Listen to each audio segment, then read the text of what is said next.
Okay. Thank you so much, everyone, for joining us again for our My Ocean Story. This is our 5th of our series. I'm Christine Svertini from Ocean Minded. This is Claudia Hurtado from Fundación Porou.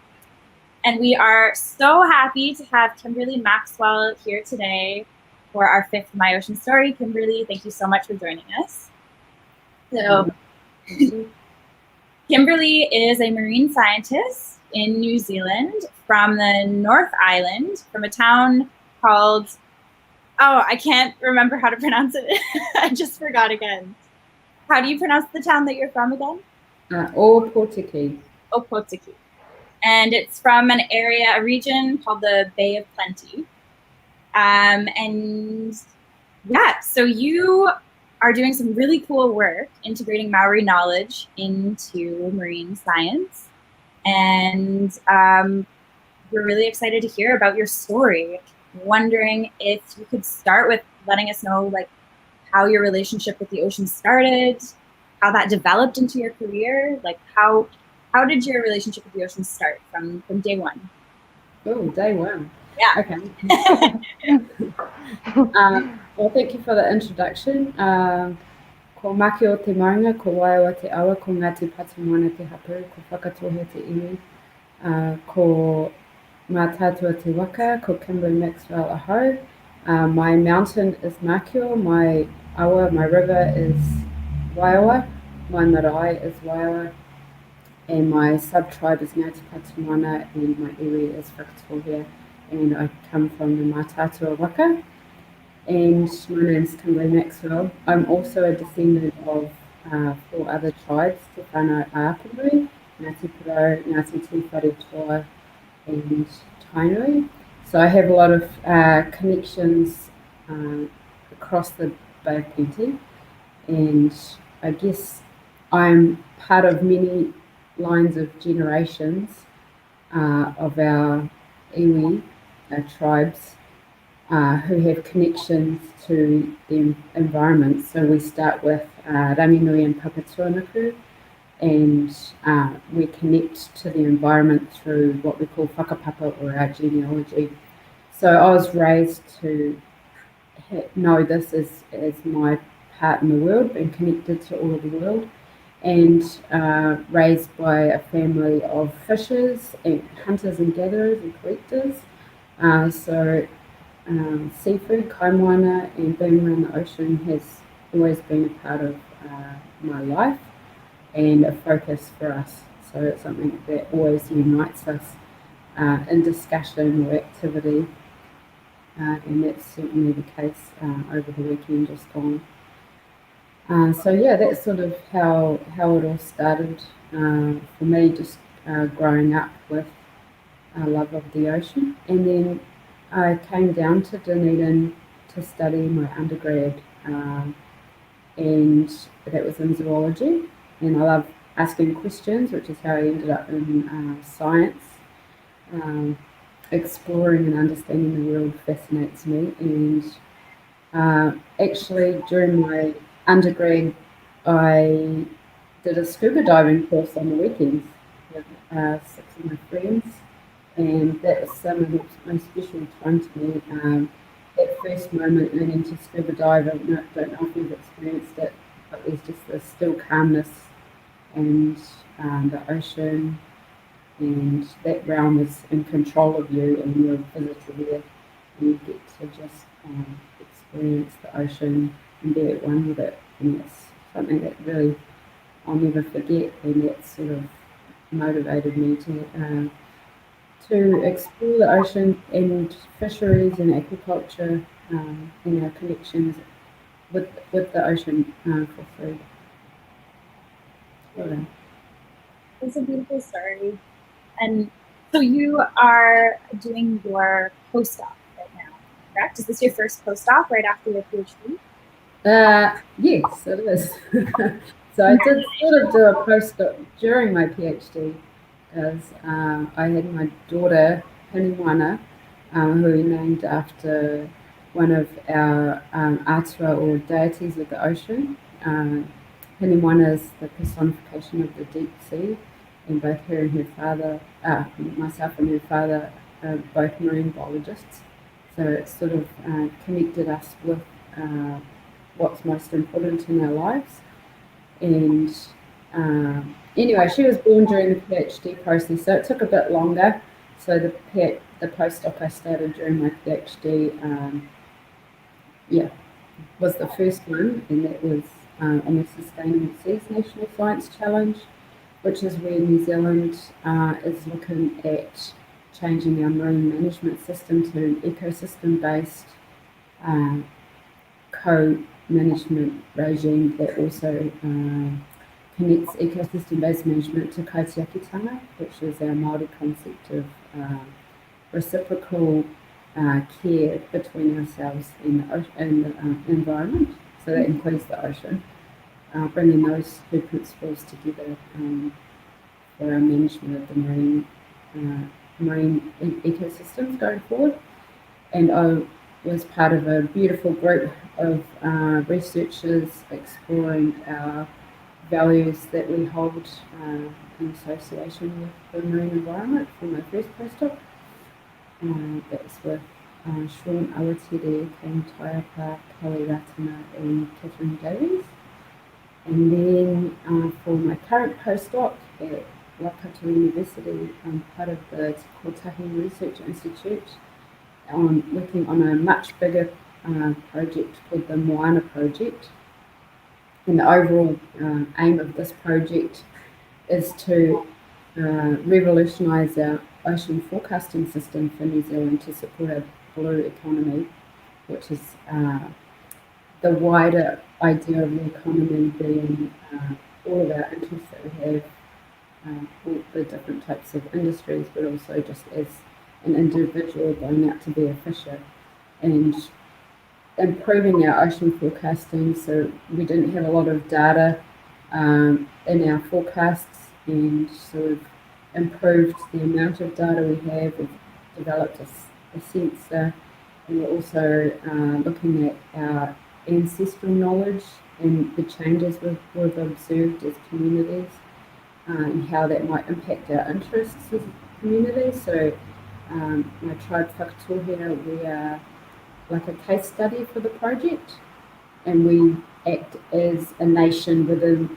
the nation of New Zealand. So we have interests in aquaculture. We're developing a 5,000 hectare mussel farm out in the Bay of Plenty, and we also have commercial fisheries interests through a fisheries grievance settlement, which is something that all Māori tribes in New Zealand went through.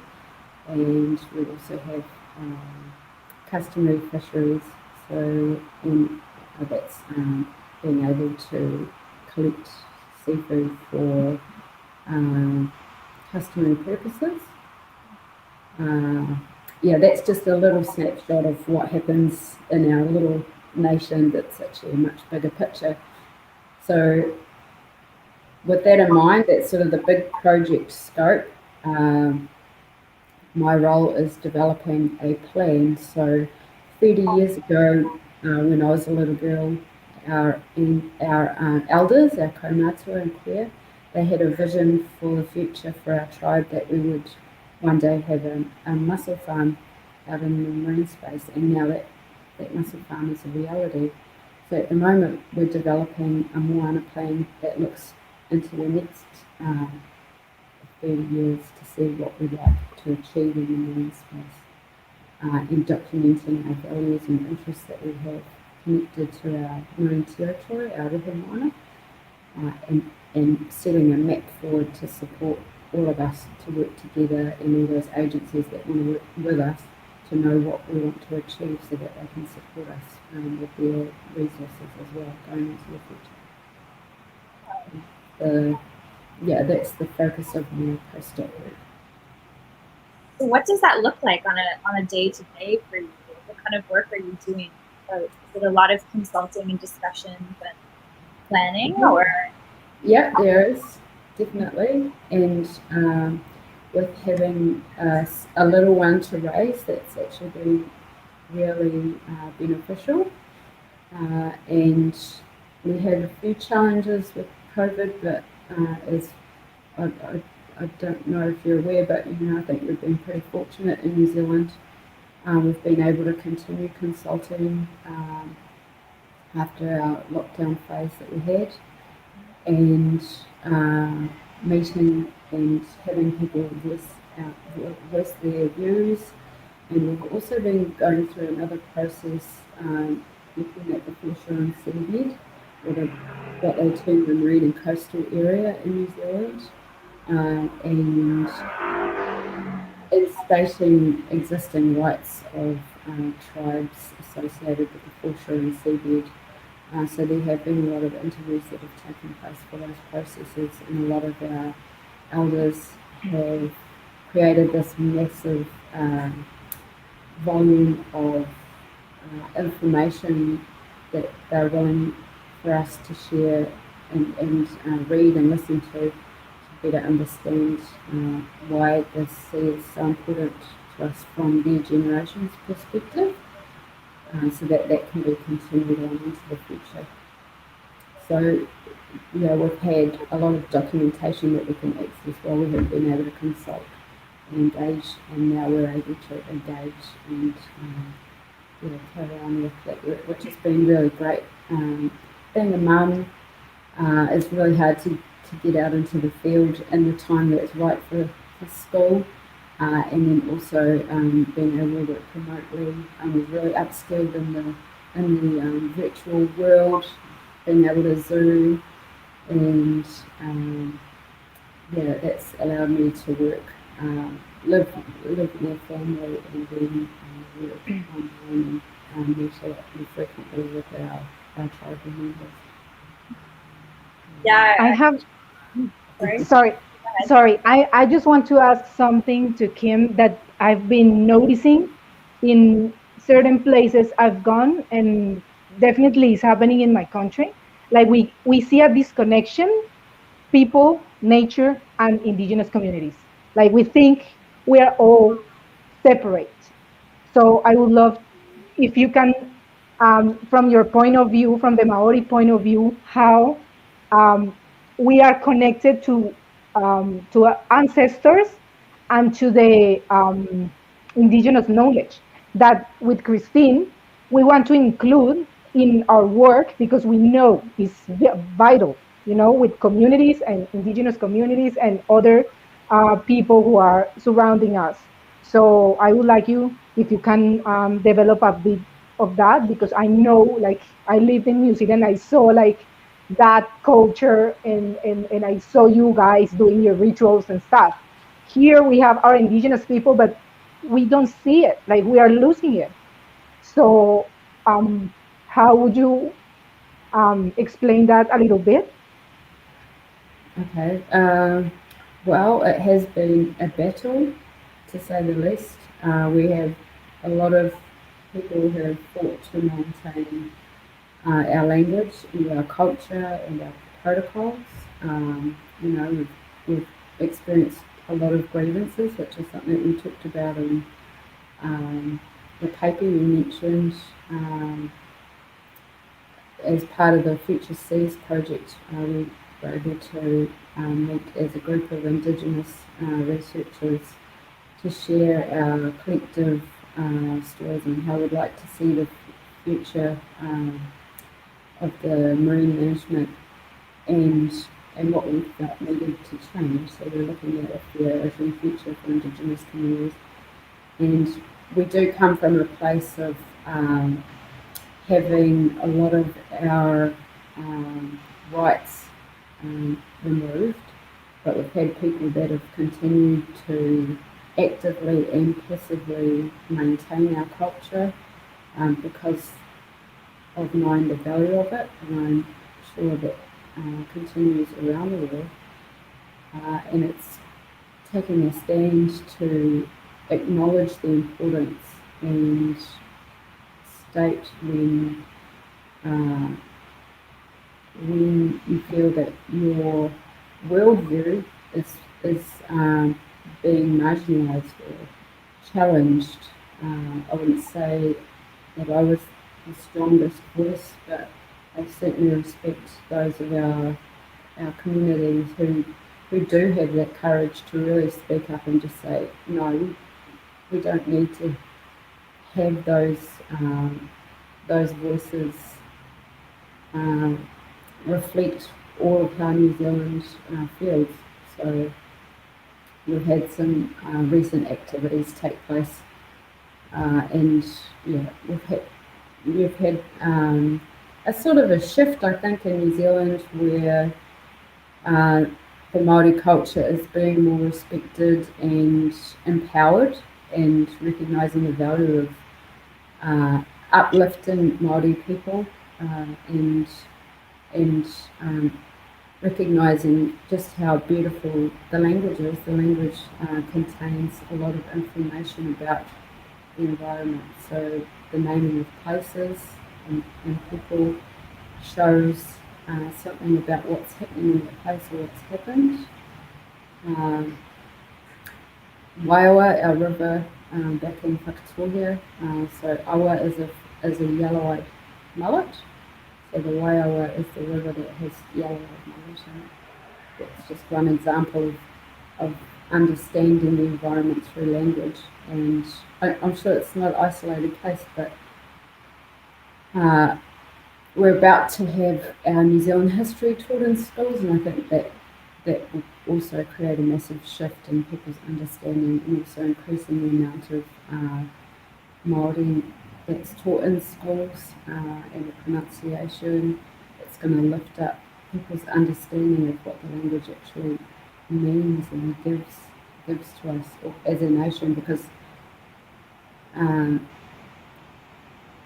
to bring everyone up is positive, I think.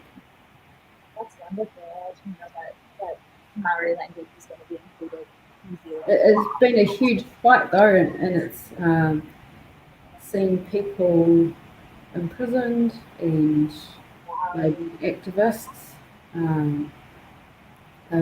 We've had a lot of people fight tough fights to change legislation, and really acknowledge the work that they've done. A lot of our nannies have spent a lot of voluntary time teaching our children. It must be 40 years now in early childhood education, teaching Te Ao Māori to the next generation, because they had the language. And now, if you're in New Zealand, you're able to learn Te Ao Māori for free at any level. We have a shortage of Te Ao Māori teachers, so that's a positive place to be in, because we can grow the number of teachers. Yeah. Okay. Yeah, that's a really good stuff. That's really wonderful. I guess that kind of leads into what I wanted to ask you about, was this paper that I saw that you were a part of, Perspective Author. The title of the paper is "Who is the Ocean?" And I was so intrigued by that title. And I guess the story is, it started with a river that people were fighting for this river to be acknowledged, or to be given the rights of a person. And then once that fight was won, now there's this discussion about the ocean as a person. I'm wondering if you could tell us a little bit about that, and what this paper says, and sort of that view of the ocean. Well, we had a lot of perspectives from all around the world, and I think the story of the Whanganui River really captured people's hearts, because it was so different. When you put things into legislation, there are some challenges.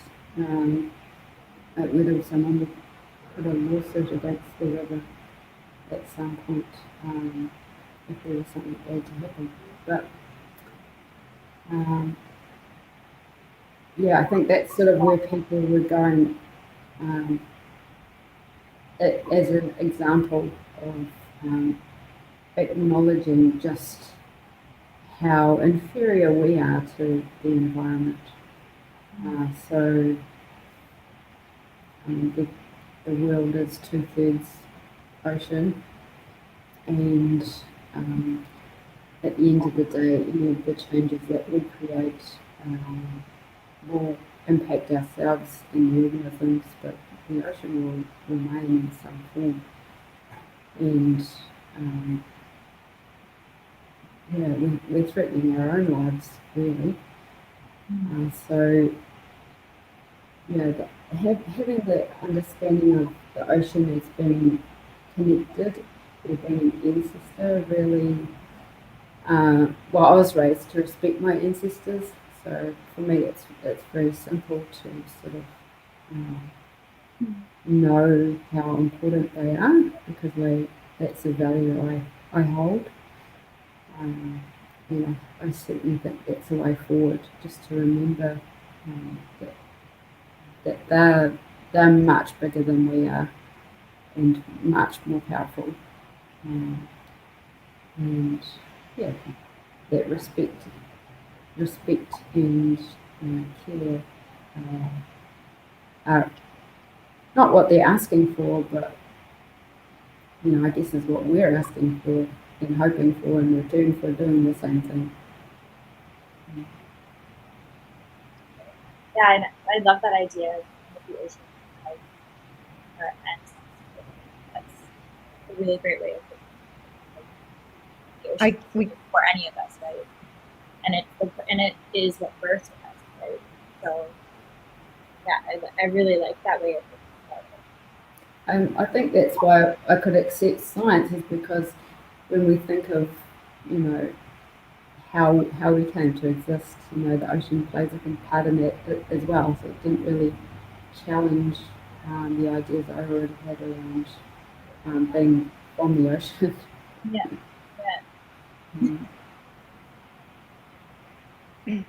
Claudia, did you have?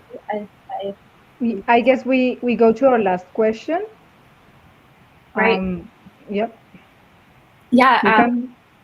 So I guess I also wanted to ask you about how the ocean plays into your day-to-day. I mean, we heard about your work, and that's like, obviously the ocean is a part of your day-to-day and everything you do.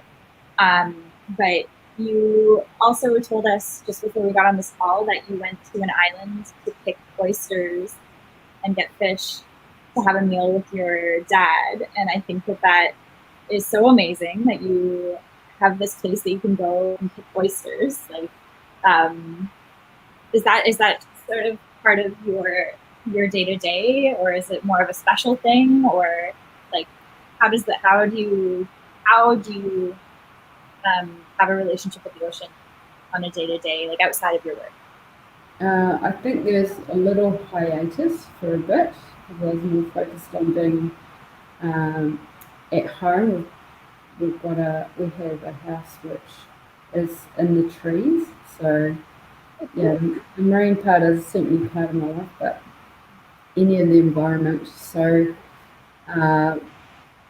we also, as part of our culture, taught to think of ourselves as having a physical side and a spiritual side and a mental side, and then your wider social side of your well-being.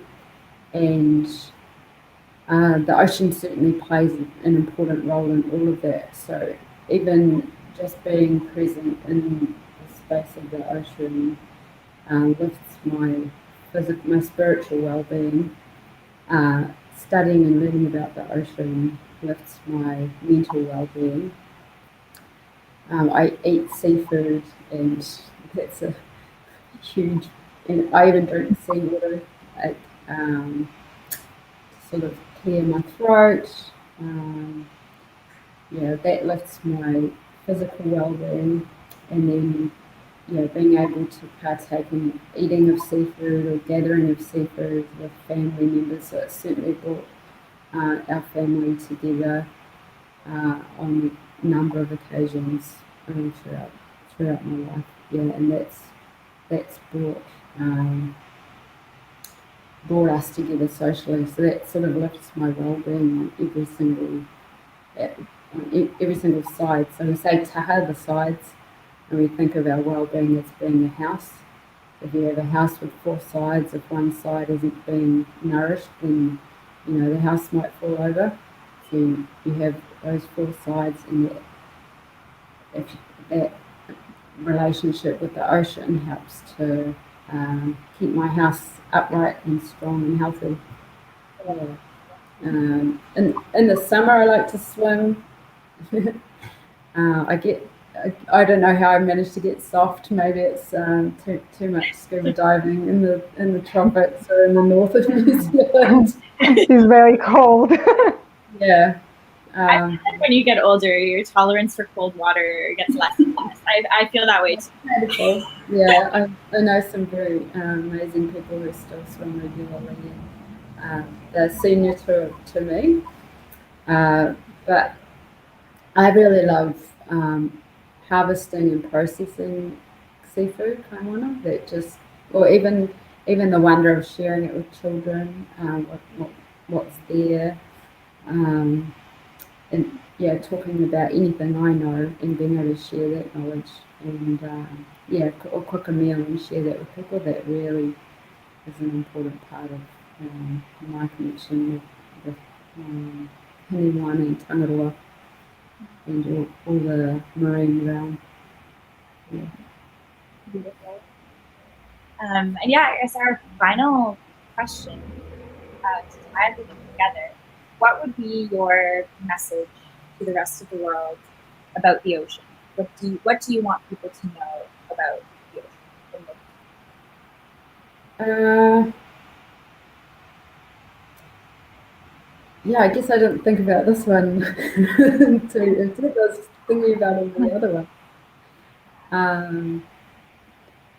Yeah, there is the message to just start with yourself first, and take those first steps to